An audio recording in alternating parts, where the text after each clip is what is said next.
Gel yanıma gel, bir söz aydayım sana.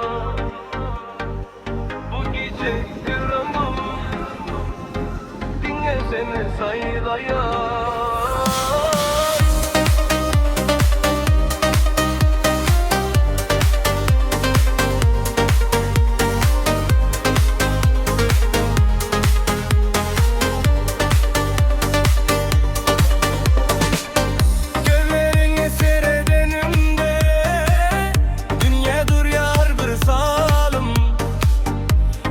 Şimdi görenimde yityermen nehli damım.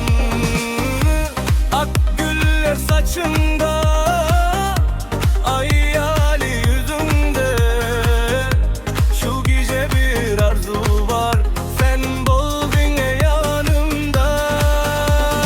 Gel elini ver bana, aylan benim taşımda. Bu söz başka hiç kimde yok, sen var benim.